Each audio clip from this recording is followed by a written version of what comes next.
আলহামদুলিল্লাহ। আমার আজকের বিষয় হলো কোরআনুল কারীমের ৬১ নম্বর সূরা, সূরা সফের ১০ এবং ১১ নম্বর আয়াত। এটা আমার নির্ধারিত বিষয়, আমরা এখান থেকে আলোচনা করব ইনশাআল্লাহ। প্রিয় ভাইরা, আমরা সর্বপ্রথম মহান আল্লাহ সুবহানাহু ওয়া তাআলার দরবারে শুকরিয়া আদায় করি। প্রিয় ভাইরা আমার, আল্লাহ রাব্বুল আলামিন কোরআনুল কারীমের ভেতরে বলেছেন, আল্লাহ বলেন, ওয়া ইন তাউদ্দু নি'মাতাল্লাহি লা তুহসুহা। এ দুনিয়ার মানুষেরা শোনো, ওয়া ইন তাউদ্দু নি'মাতাল্লাহ, তোমরা যদি আল্লাহর নিয়ামত সমূহ গণা শুরু করো, হিসাব করা শুরু করো, লা তুহসুহা, আল্লাহ এত এত নিয়ামত তোমাদেরকে দিয়েছেন, তোমরা সেগুলো গুণে শেষ করতে পারবে না। বলি সুবহানাল্লাহ। ও আমার প্রিয় ভাইরা, প্রিয় কোনাবাড়িবাসী, আমি আপনাদেরকে একটি কথা বলবো, এই নিয়ামত তো আশরাফুল মাখলুকাত হিসেবে আদম আলাইহিস সালাম থেকে শুরু করে আজ অবধি পৃথিবীতে কিয়ামত পর্যন্ত যত মানুষ আসবে সকলেই তো আল্লাহর নিয়ামত পাবে, ঠিক কিনা বলেন?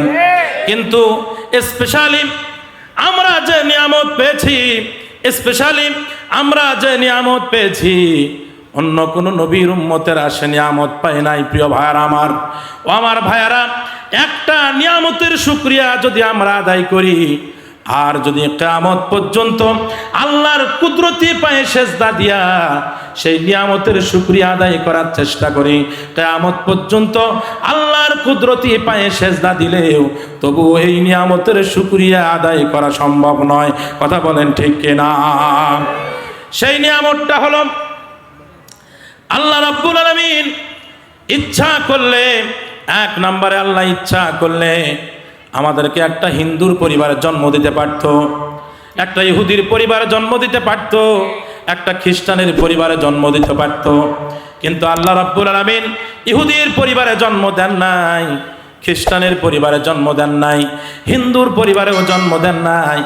আল্লাহ রাব্বুল আলামিন দয়া করে, মায়া করে আমাদেরকে মুসলমানের ঘরে জন্ম দিয়েছে। কথা বলেন ঠিক কিনা? ও আমার প্রিয় ভাইরা, শুধু কি তাই? অন্য অন্য নবীরা দুনিয়াতে আসার পর তাদের উপর নাজিলকৃত কিতাবের মধ্যে যখন নবী মুহাম্মদুর রাসূলুল্লাহ সাল্লাল্লাহু আলাইহি সাল্লামের মর্যাদার কথা শুনতেন, শানের কথা শুনতেন, মানের কথা শুনতেন, তারা আল্লাহর কাছে দোয়া করতো, আল্লাহ আমাকে নবী না বানায়া কেন শেষ নবীর উম্মত বানালে না? যদিও নবীদের মর্যাদা, নবীদের শান মান অনেক উপরে, তারপরেও তারা দোয়া করতো, আল্লাহ আমাদেরকে নবী না বানায়া শেষ নবীর উম্মত বানালেন না কেন? এই দোয়া নবীরা করত। কিন্তু প্রিয় ভাইরা আমার, কোনাবাড়িবাসী, আমার গাজীপুরবাসী, একবারও বুকে হাত দিয়ে বলেন তো দেখি, কোনোদিন কি আমরা দোয়া করার সুযোগ পেয়েছি, চাওয়ার সুযোগ পেয়েছি, আল্লাহ তুমি আমাদেরকে মুসা নবীর উম্মত বানাও না, ইব্রাহিম নবীর উম্মত বানাও না, আল্লাহ দয়া করে আমাদেরকে শেষ নবীর উম্মত বানাও? এই কথা কোনোদিন বলতে পারি নাই, চাইতে পারি নাই। কিন্তু দয়াময় কত দয়া আমাদের উপর করেছেন, দয়াময় রহমানুর রহিম না চাইতেই আমাদেরকে শেষ নবীর উম্মত বানাইছে। ও আমার প্রিয় ভাইরা, কি দিয়ে বুঝাবো আমি আপনাকে কত বড় নিয়ামত আপনি পেয়েছেন? কিছু দিয়া আমি আপনাকে বুঝাতে পারবো না। শুধু এইটুকু বলি, প্রিয় ভাইরা আমার, আল্লাহ রাব্বুল আলামিন কোরআনুল কারীমের ভেতরে বলেন, আফা গায়রা দীনিল্লাহি ইয়াবগুন ওয়া লাহু আসলামা মান ফিস সামাওয়াতি ওয়াল আরদি তাওআন ওয়া কারহা। আল্লাহু আকবার। আল্লাহ বলে, দুনিয়ার মানুষেরা আফা গায়রা দীনিল্লাহি ইয়াবগুন, এত নিয়ামত দিয়ে তোর জীবনটা ভরপুর করলাম, এ দুনিয়ার মানুষেরা এত নিয়ামত দেওয়ার পর শেষ নবীর উম্মত বানালাম, তারপরেও আফা গায়রা দীনিল্লাহি ইয়াবগুন, আমার দিন বাদ দিয়া, আমার জীবন ব্যবস্থা বাদ দিয়া, আমার রাষ্ট্র ব্যবস্থা বাদ দিয়া, আমার প্রতিষ্ঠিত, আমার দেওয়া মতবাদ বাদ দিয়া কোন দিনের পেছনে তোমরা ছুটছো? কোন আদর্শের পেছনে ছুটছো? অথচ ওয়ালাহু আসলামা মান ফিস সামাওয়াতি ওয়াল আরদি তাওআন ওয়া কারহা, আসমানে তাকায়া দেখো, জমিনে তাকায়া দেখো, যত সৃষ্টি আছে আর তাওআন ওয়া কারহা, ইচ্ছাই হোক অনিচ্ছাই হোক, আল্লাহর কাছে তাদের মাথাটা নত করে দিয়েছে। আফালাম ইয়ানজুরু ইলাস সামা, আকাশের দিকে একটু তাকান, ফাঁকা জায়গায় একটু আকাশের দিকে তাকাবেন, তাকায় দেখবেন মনে হয় আকাশটা সামনের দিকে গিয়ে মাটির সঙ্গে লেগে গেছে। ছোটবেলায় কত দেখতাম আর মনে করতাম সামনে মনে হয় আসমান মাটির সঙ্গে লেগেছে, ওই মনে করে দৌড় দিতাম, দৌড় দিয়ে সামনে যাইতাম, সামনে গিয়ে দেখি না আসমান আরো দূরে গিয়ে মাটির সঙ্গে লেগে গেছে, আবার দৌড় দেই, আবার সামনে গিয়ে দেখি আবার মনে হয় আসমান মনে হয় আর অনেক দূরে মাটির সঙ্গে লেগে গেছে।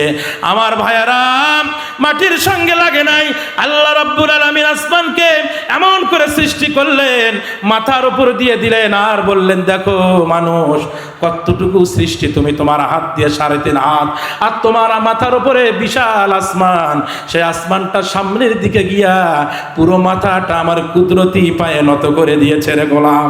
আমার আসমান যদি আমার কাছে মাথা নত করতে পারে, তাহলে তোর উঁচু মাথাটা কেন তুই মানুষের কাছে নত করিস? কথা বলেন ঠিক কিনা?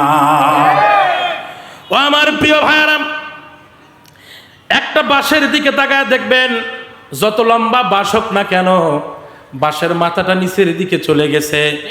আপনি দেখবেন বিশাল বড় হাতি, কিন্তু মাথাটা তার নিচের দিকে, বিশাল বড় জিবরা, গলাটা কত লম্বা কিন্তু মাথাটা তার নিচের দিকে। আপনার বাড়িতে গাছগুলো আছে, ওই গাছে যত ফল ধরে, ফল যত বাড়ে, ডালটা তত নিচের দিকে চলে আসে। ও বলতে থাকে আল্লাহ তুমি আমাকে ফল দিয়েছো বেশি করে, অন্যকে তো দাও নাই, আমাকে দিয়েছো, তাই আমি কৃতজ্ঞতা স্বরূপ আমার মাথাটা তোমার কুদরতি পায়ে ঠেকায়া দিলাম, বলি সুবহানাল্লাহ। আমার ভাইয়ারা, এজন্য আমি আপনাদেরকে অনুরোধ করব, সব কিছুর মাথা নিচু, আপনার মাথাটা উঁচু। আল্লাহ এই জন্য দেন নাই এই উঁচু মাথাটা পৃথিবীর কারো কাছে নোয়াবি না, না না, রব চান দিনে 5 বার আমার গোলামেরা, দিনে 5 বার আমার গোলামেরা মুয়াজ্জিনের ডাক শুনে আমার কাছে আসবে, দিনে 5 বার তার উঁচু মাথাটা আমার কুদরতি পায়ে ঠেকায়া সুবহান রাব্বিয়াল আলা পড়বে। প্রিয় ভাইয়ার আমার, যে রব আমাদেরকে এত নিয়ামত দিয়ে জীবনটা ভরপুর করলেন, আমরা আমাদের সেই রবের শুকরিয়া আদায় করি। সকলে বলি আলহামদুলিল্লাহ। আবারও বলছি আলহামদুলিল্লাহ। দরুদ ও সালাম আমাদের প্রাণ প্রিয় নেতার প্রতি। ও আমার প্রিয় ভাইয়ারা, আমি আপনাকে কি দিয়ে বুঝাবো? আমি কোন নবীর কথা আপনাদেরকে বলতে চাই, কোন হাবিবের কথা বলতে চাই, কোন নেতার কথা আপনাকে বলতে চাই? আমি এমন নেতার কথা আপনাকে বলবো না যেই নেতা সকালবেলা বলল লাঠি নিয়ে রাস্তায় নামো, আর 11টার সময় কর্মীদেরকে রেখে পালিয়ে যায়। এমন নেতার কথা আমি আপনাদেরকে বলবো না। কথা বলেন ঠিক কিনা? আমি আপনাদেরকে এমন এক নেতার কথা বলবো যেই নেতা মক্কা থেকে মদিনায় হিজরত করার 6 মাস আগে আবু বকরকে বলেন, আবু বকর প্রস্তুতি নাও, মনে হয় মদিনায় যেতে হবে, আমার আল্লাহ আমাকে নির্দেশ দিয়েছে মদিনায় যেতে হবে। 6 মাস আগে বললেন। আবু বকর 6 মাস আগে বলার কারণ কি? কারণ হলো নবী তার নিজের আগে তার কর্মীর চিন্তা করেছে, কর্মীরা যাতে নবীর আগে যাদের প্রয়োজন আবিসিনিয়ায় যাবে তারা যেন আবিসিনিয়ায় যেতে পারে, যাদের প্রয়োজন মদিনায় যাবে তারা যেন মদিনায় যেতে পারে। এই জন্য 6 মাস আগে রসুল হিজরতের ঘোষণা দিলেন। তার মানে আপনার নবী আমার নবী নিজের জীবনের আগে কর্মীর চিন্তা করেছে, আর আপনি ওই নবীকে ভুলে গেছেন এমন এক নেতা নেত্রীর কারণে, যেই নেত্রী সকালবেলা আপনাকে বলল রাস্তায় নামো, 11টার সময় বিপদে ফেলে আপনাকে রেখে পালিয়ে গেছে। কথা বলেন ঠিক কিনা? আমি আপনাকে এমন নেতার কথা বলতে আসছি প্রিয় ভাইয়ারা, যেই নেতা, ও আমার প্রিয় ভাইয়ারা, আমি আপনাকে এমন এক নেতার কথা বলছি, আমি আপনাকে এমন এক নেতার কথা বলছি যেই নেতা বলছেন লিকুল্লি নাবিয়্যিন দাওয়াতান ইয়াদউ বিহা, প্রত্যেকটা নবীর একটা করে দোয়া আছে মুস্তাজাবুদ দাওয়া। যেই দোয়া আল্লাহর কাছে করার সঙ্গে সঙ্গে আল্লাহ কবুল করে নেন। হযরতে আদম আলাইহিস সালামের দোয়া ছিল রব্বানা রব্বানা যালামনা আনফুসানা ওয়া ইল্লাম তাগফির লানা। এই দোয়া হলো আদম নবীর দোয়া। হযরত ইব্রাহিম আলাইহিস সালাম শেষ বয়সে সন্তান জন্ম দেবার সক্ষমতা নাই, আল্লাহর কাছে বলেন আল্লাহ রব্বি হাবলি মিনাস সালিহিন, আমার সন্তান জন্ম দেবার সক্ষমতা না থাকলেও রব তোমার তো সন্তান দেওয়ার ক্ষমতা আছে, বলি সুবহানাল্লাহ। এরকম করে মুস্তাজাবুদ দাওয়া গুলো সকল নবীরা করে চলে গেছে। আমার নবী বলে শোনো, ওয়া উরিদু আন আখতাবিয়া দাওয়াতি, অন্যান্য নবীরা তাদের দোয়া করে চলে গেছে, কিন্তু ওয়া উরিদু আমি চাই আন আখতাবিয়া দাওয়াতি, আমার কবুলিয়াত দোয়াটা রেখে দিতে চাই। আমি দুনিয়াতে আমার কবুলিয়াত দোয়াটা করব না, শাফাআতাল লি উম্মতি ফিল আখিরা, কিয়ামতের ময়দানে আমার গুনাহগার উম্মতের শাফাআতের সময় আমি আমার কবুলিয়াত দোয়াটা করব।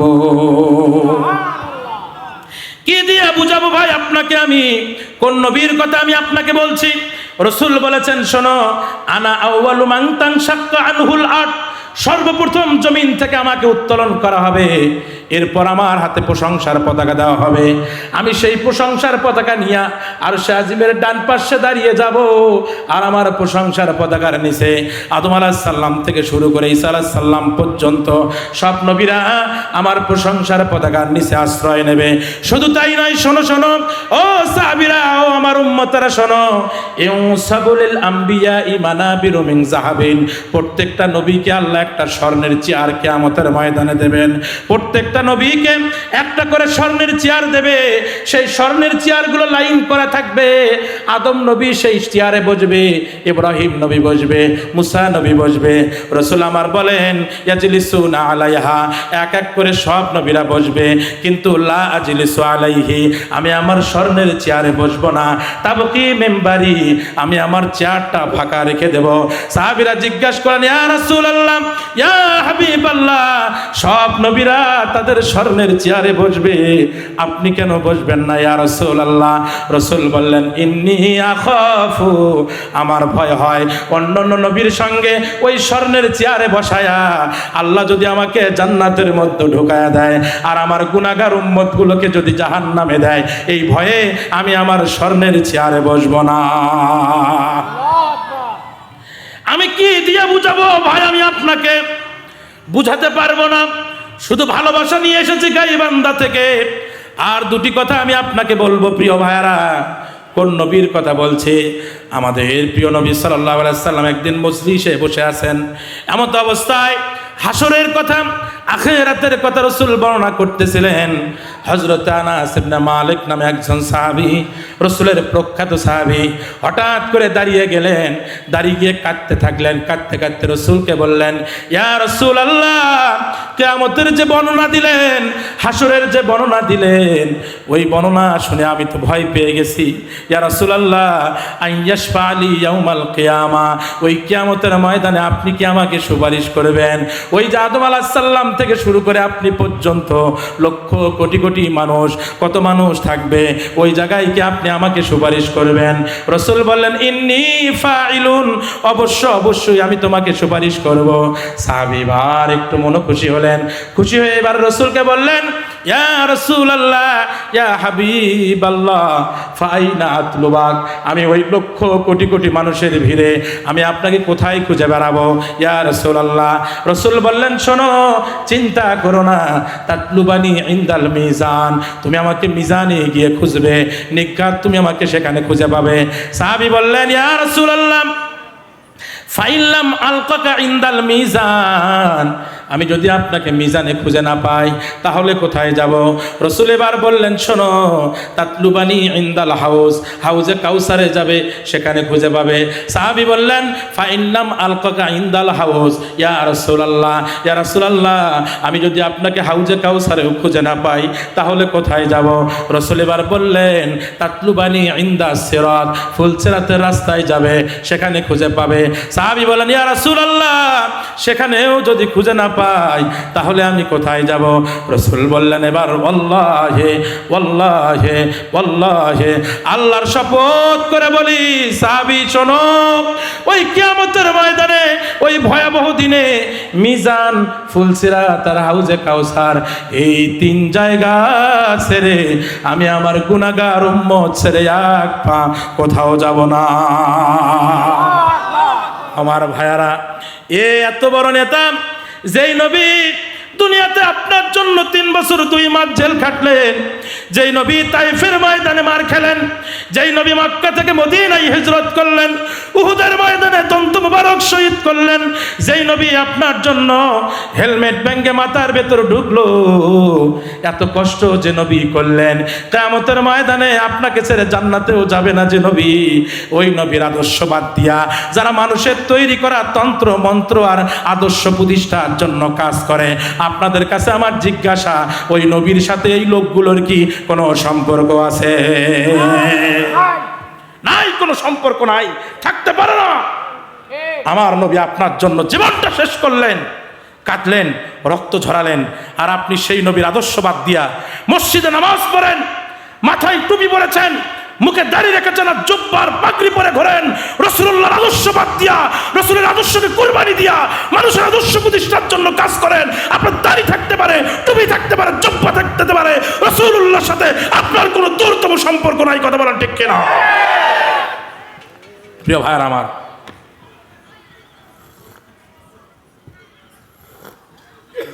আমরা আমাদের সেই নবীর প্রতি দরদ ভরা মন নিয়ে দরুদ ও সালাম পেশ করি।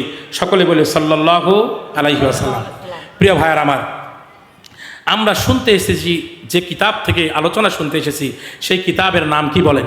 আল কোরআন। একটু উপরের দিকে হাত তুলে বলেন, একটু একেবারে আপনার সমস্ত শক্তি উজাড় করে বলেন।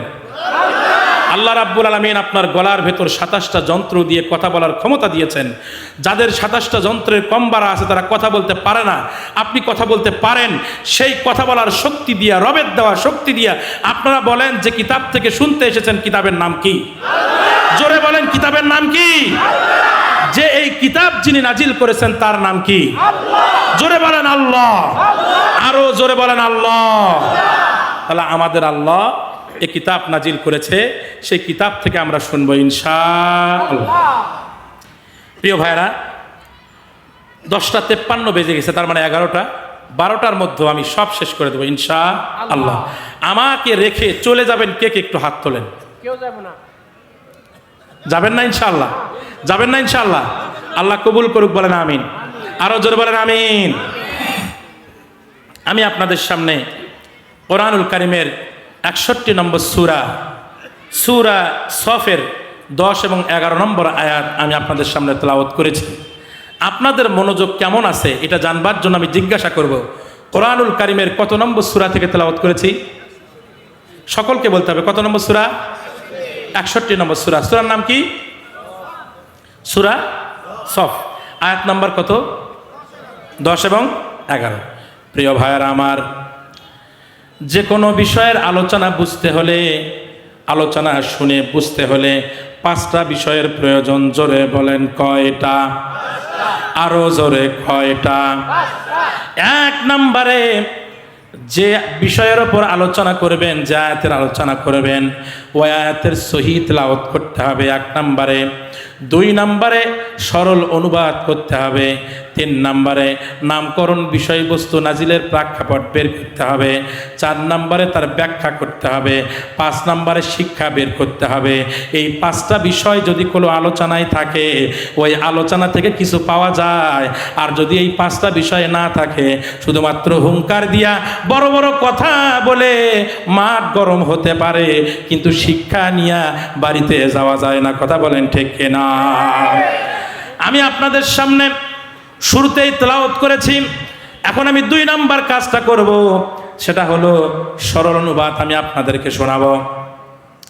আল্লাহ রাব্বুল আলামিন এখানে বলছেন, ইয়া আইয়ুহাল্লাযীনা আমানু, হে ঈমানদারগণ, হাল আদুল্লুকুম আলা তিজারাতিন, আমি কি তোমাদেরকে এমন একটা ব্যবসার কথা বলে দেব না, তুনজিকুম মিন আযাবিন আলিম, যেই ব্যবসা করলে তোমরা যন্ত্রণাদায়ক জাহান্নামের আগুন থেকে রক্ষা পাবে।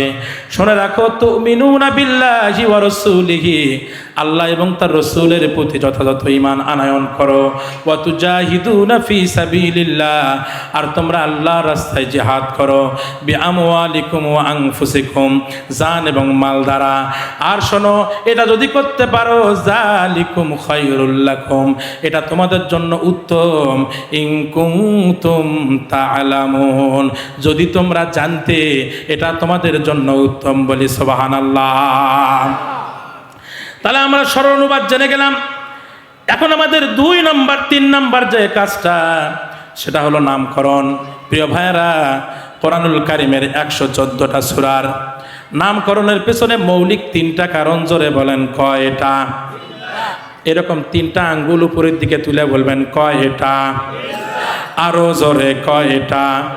3টা। 1 নম্বরে, আল্লাহর পক্ষ থেকে আল্লাহ রাব্বুল আলামিন যে নামটা বাছাই করে জিবরাইল আমিনের মাধ্যমে পাঠাইছেন, সেই নামে ওই সূরার নামকরণ করা হয়েছে।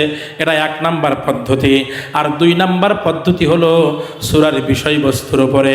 আর 3 নম্বর পদ্ধতি হলো ওই সূরার যে নাম, ওই নামটা ওই সূরার মধ্যে আছে। 1 নম্বর হলো আল্লাহর পক্ষ থেকে জিবরাইল আমিনের মাধ্যমে যে নাম, সেই নামে ওই সূরা। আর 2 নম্বর হলো বিষয়বস্তুর উপরে। আর 3 নম্বর হলো যে সূরার যে নাম, সেই নামটা ওই সূরার মধ্যে আছে। যেমন সূরা কাফিরুন, কুল ইয়া আইয়ুহাল কাফিরুন, সূরার নাম কি বলেন? আলাম তারা কাইফা ফাআলা রাব্বুকা বিআসহাবিল ফিল, সূরার নাম কি? ইন্না আ'তাইনা কাল কাউসার, সূরার নাম কি? এমনি করে আমি যে আপনাদের সামনে যে সূরাটি তেলাওয়াত করেছে, সূরা সফ, এই সূরা সফের 4 নম্বর আয়াতে আল্লাহ রাব্বুল আলামিন বলেন, ইন্নাল্লাহা ইউহিব্বুল্লাযীনা ইউকাতিলুনা ফি সাবিলিহি সাফফান কাআন্নাহুম বুনিয়ানুম মারসুস। আল্লাহু আকবার।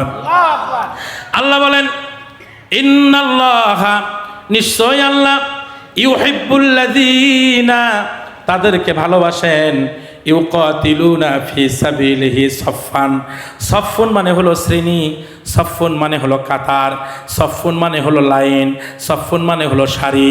তার মানে আল্লাহ রাব্বুল আলামিন বলেন, শোনো, কান্নাকুম বুনিয়ানুম মারসুস, শিশাডালা প্রাচীরের মতো ঐক্যবদ্ধভাবে, কাতারবদ্ধভাবে, লাইন হয়ে, সারিবদ্ধ হয়ে যেই দলটা আল্লাহর জমিনে আল্লাহর দিন কায়েম করার জন্য জিহাদ করে, মুজাহাদা করে, প্রচেষ্টা করে, আল্লাহ রাব্বুল আলামিন ওই সারির লোকদেরকে সবচেয়ে বেশি ভালোবাসেন। ইন্নাল্লাহা ইউহিব্বুল্লাযীনা ইউকাতিলুনা ফি সাবিলিহি সাফফান কান্নাহুম বুনিয়ানুম মারসুস। এখানে 4 নম্বর আয়াতের ভেতর সাফফুন শব্দ থেকে এই সূরার নামকরণ করা হয়েছে সূরাতুস সফ। এখন আসেন, এই আয়াত কারিমাগুলো নাজিলের পেছনে কয়েকটা তাফসীর মিলে 3টা কারণ পাওয়া যায়। জোরে বলেন কয়টা? আরো জোরে কয়টা? এর 1 নাম্বার, 2টা কারণ প্রায় একই রকম, এই জন্য 2টা কারণ আমি আপনাদের সামনে উপস্থাপন করবো। 1 নম্বরে, একদিন রাসূল আকরাম সাল্লাল্লাহু আলাইহি ওয়াসাল্লাম বসে আছেন, এমত অবস্থায় একদল সাহাবী আরেক দলকে জিজ্ঞেস করতেছিল, আরেকজনকে জিজ্ঞেস করতেছিল, আইয়ুল ইসলামি আফদলু, ইসলামের ভেতর কোন কাজটা সর্বোত্তম, যেই কাজ করলে আল্লাহর জাহান্নামের আগুন থেকে মুক্তি পাওয়া যাবে? কোন কাজ করলে আল্লাহর জাহান্নামের আগুন থেকে মুক্তি পাওয়া যাবে? ইসলামের মধ্যে সর্বোত্তম কাজ কি? এক সাহাবী আরেক সাহাবীকে জিজ্ঞাসা করে।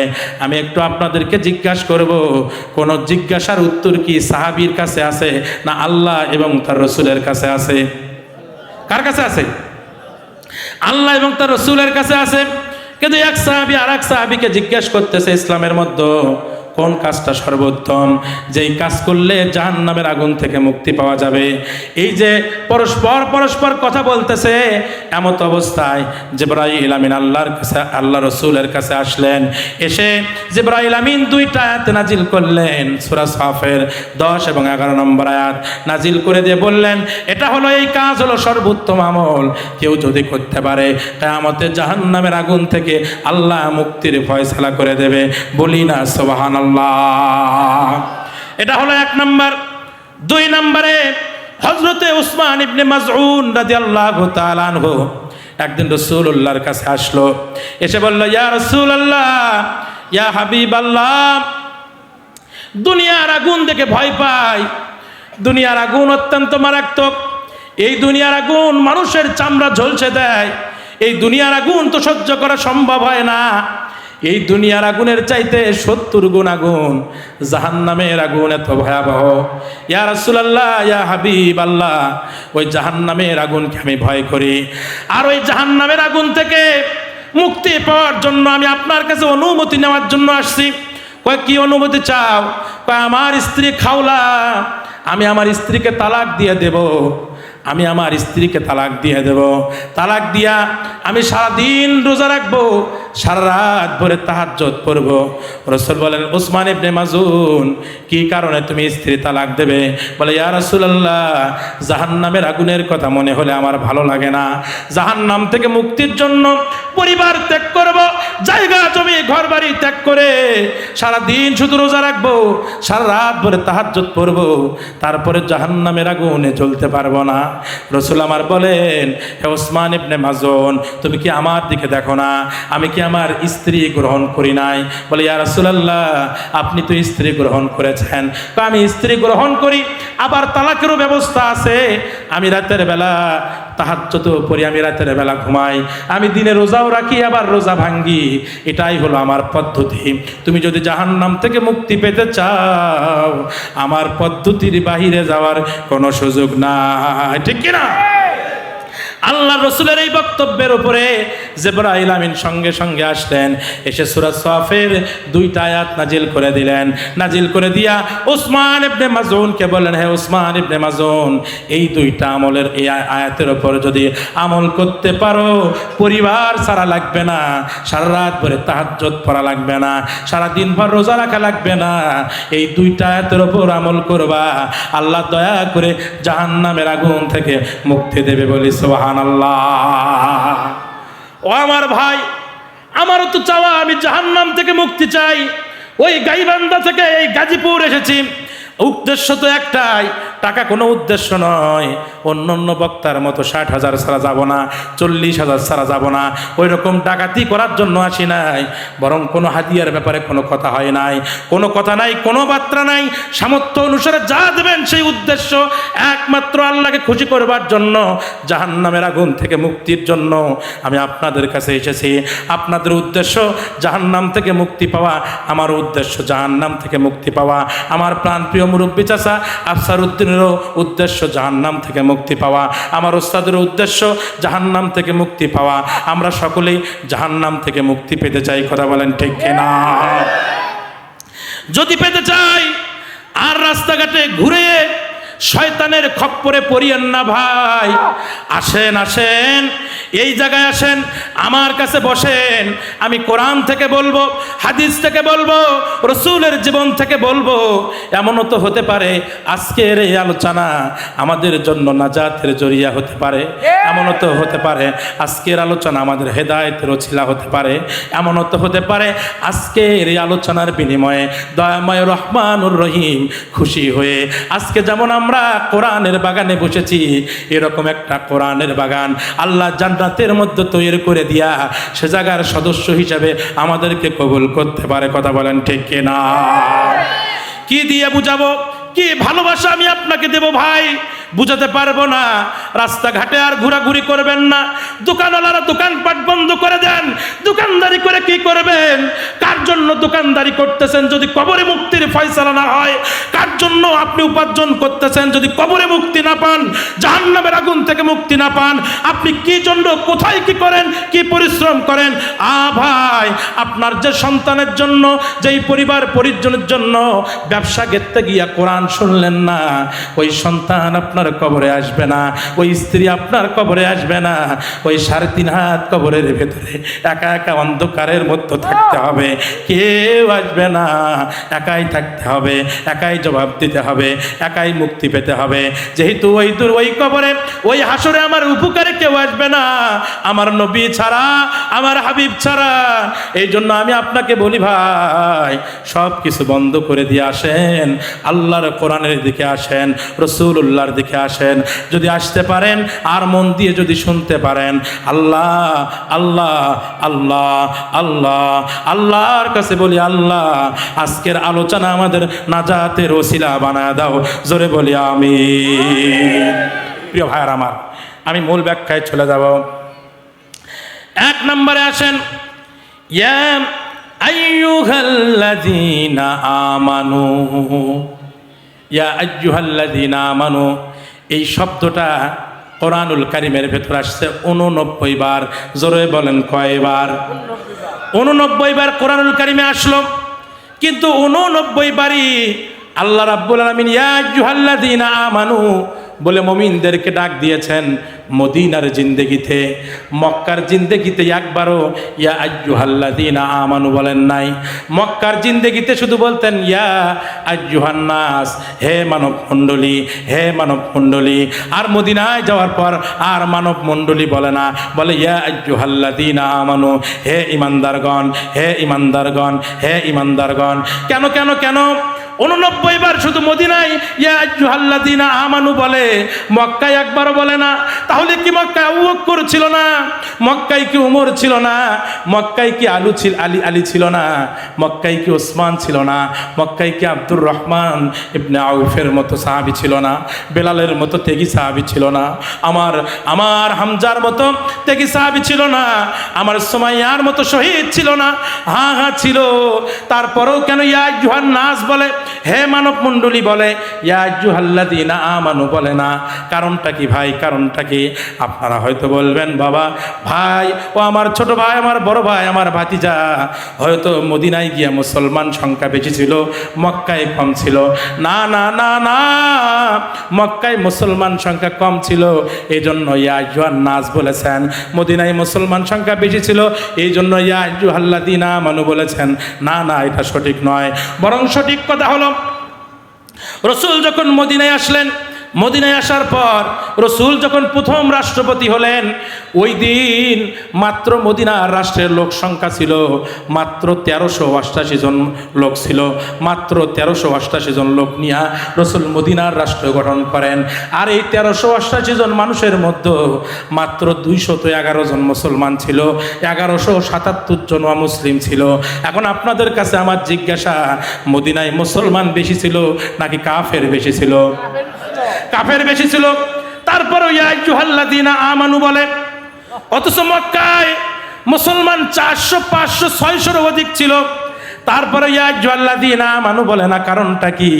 কারণ হলো, রাসূল যখন মক্কায় ছিলেন, ওই মক্কায় নেতৃত্ব চলতো আবু জেহেলের, ওই মক্কায় নেতৃত্ব চলতো উতবার, ওই মক্কায় নেতৃত্ব চলতো আবু লাহাবের।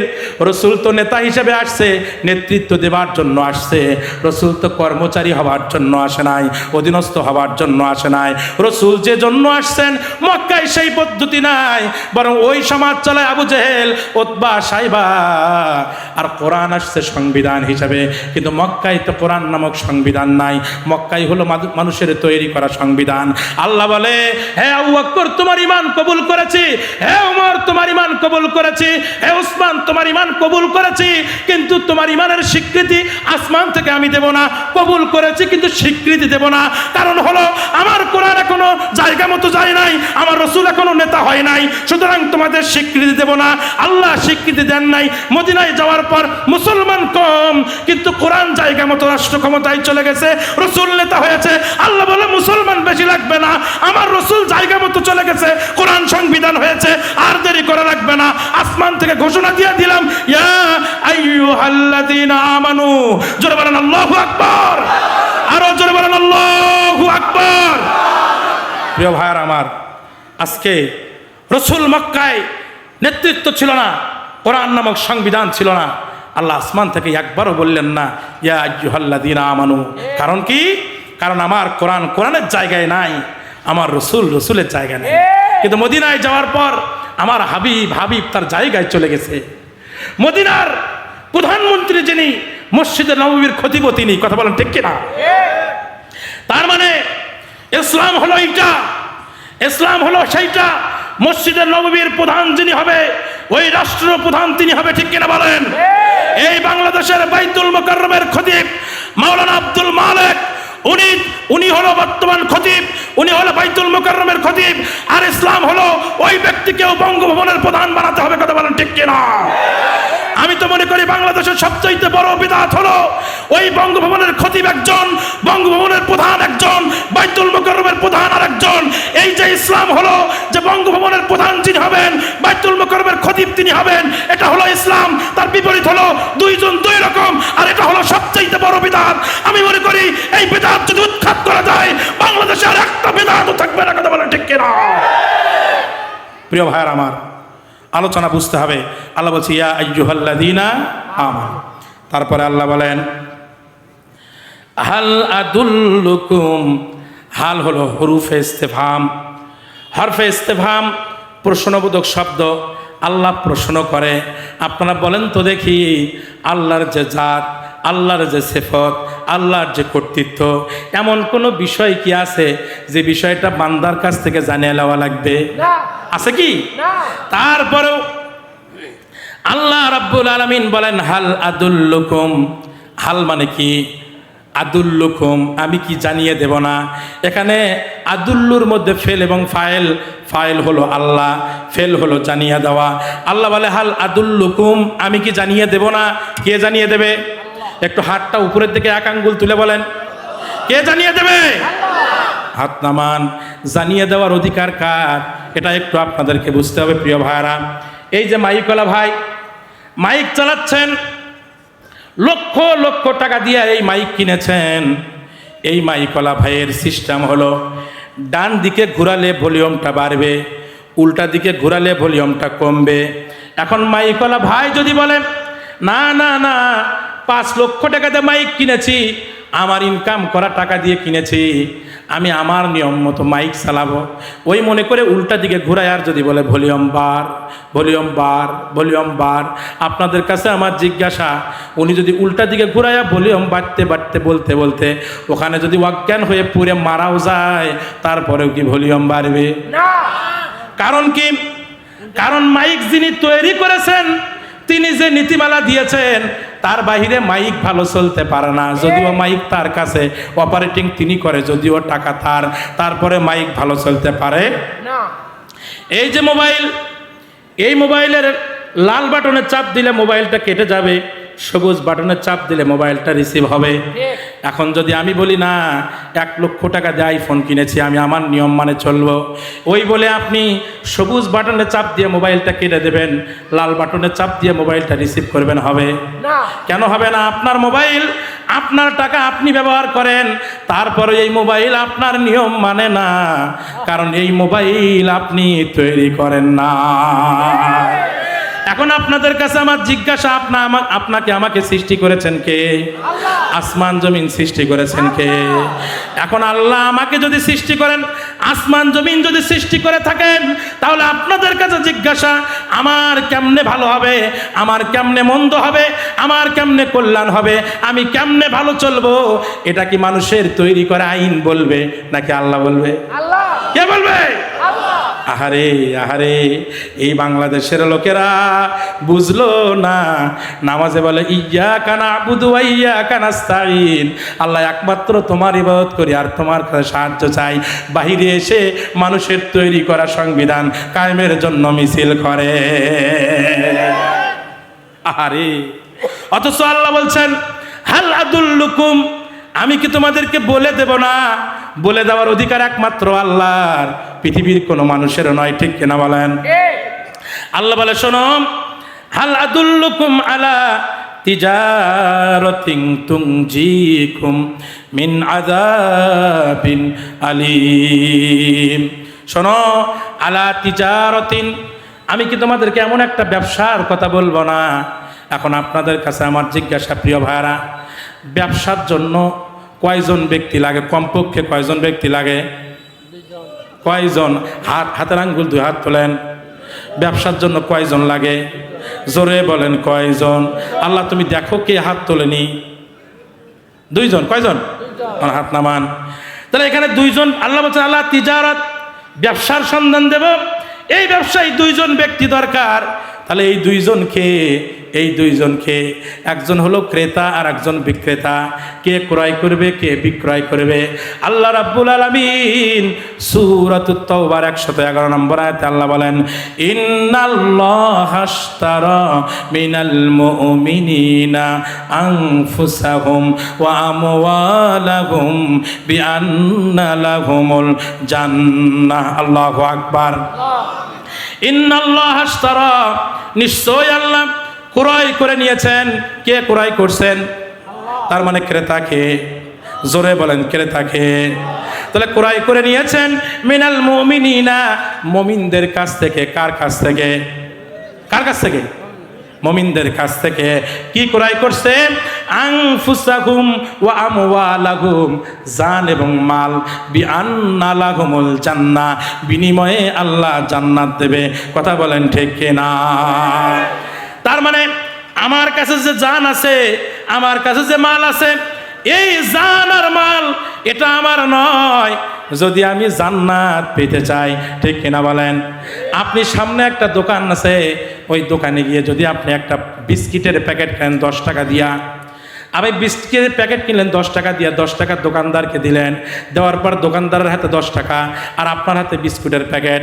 আপনারা বলেন কিছুক্ষণ আগে বিস্কুটের মালিক ছিল দোকানদার, টাকার মালিক ছিলেন আপনি, কিন্তু টাকাটা তখন আপনি ওখানে দিয়া বিস্কিটটা আপনার হাতে নিয়েছেন। এখন কি আপনার টাকার মালিকানা না বিস্কুটের মালিকানা?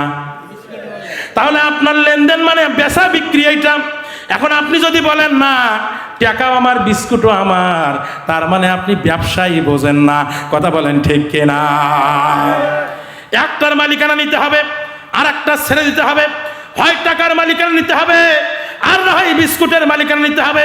যদি দুইটার মালিকানা নেন আর যদি বেশি টেরি বেরি করেন, দোকানদার কিছুক্ষণ পরে মারধর শুরু করবে, বলবে পাগল রে, এ ব্যবসায়ী বোঝে না। ঠিক কিনা?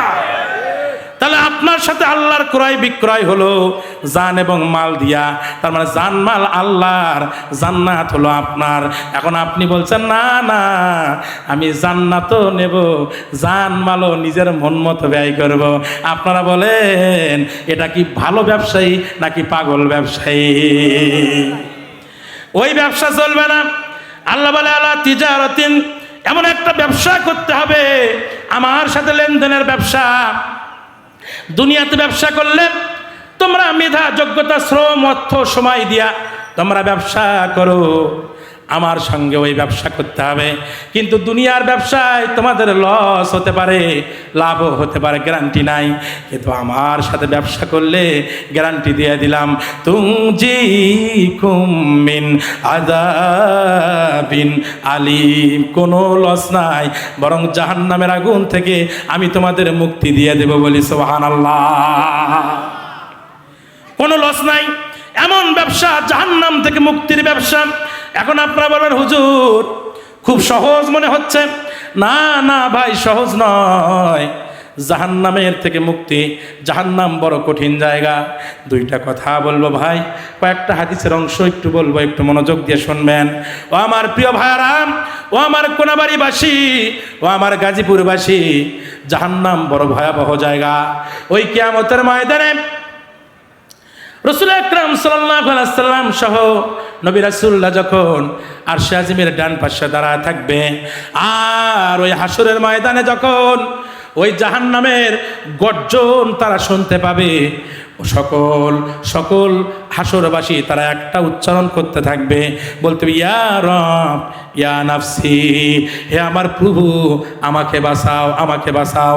কিন্তু নবীরা শব্দ উচ্চারণ করবে দুইটা।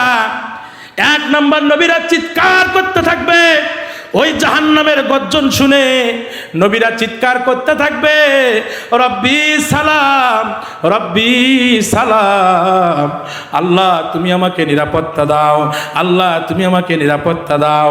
আহারে নবীরা চিৎকার করবে রব্বি সালাম বলে, নবীরা চিৎকার করবে, আল্লাহ তুমি আমাকে নিরাপত্তা দাও, আমাকে নিরাপত্তা দাও।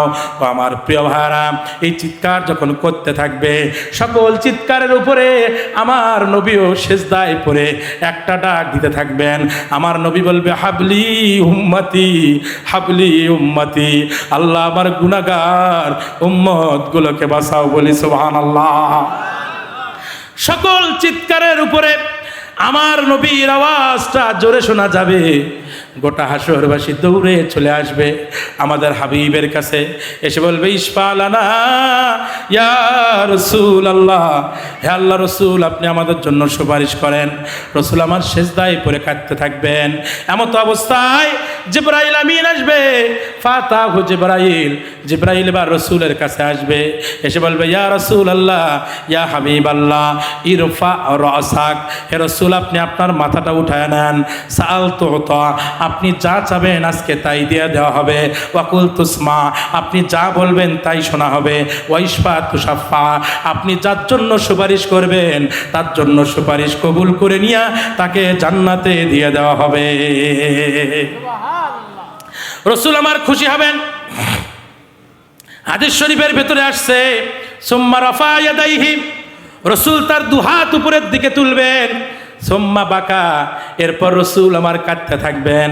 প্রিয় ভাইরা, জিবরাইল আবার এবার পাশে আসবেন। জিবরাইল এসে জিবরাইল আলাইহিস সালাম, ফাতাহু জিবরাইল, জিবরাইল বা রসুলের কাছে আসবে, এসে বলবে, ইয়া রাসূলুল্লাহ কিছুক্ষণ আগেই তো সংবাদ দিলাম আপনি যা চাবেন তাই দিয়ে দেওয়া হবে, যার জন্য সুপারিশ করবেন তার সুপারিশ কবুল করা হবে, আবার কাঁদেন কেন?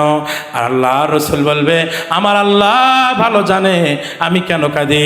এবার জিবরাইল বলবে, ইয়া রাসূলুল্লাহ আল্লাহ আমাকে বলে দিয়েছেন, ইন্না সানুরদিকা ওয়ালা নাসুকা, আজকে কিয়ামতের ময়দানে আমি আমার নবীকে খুশি করে দেব, তাকে আমি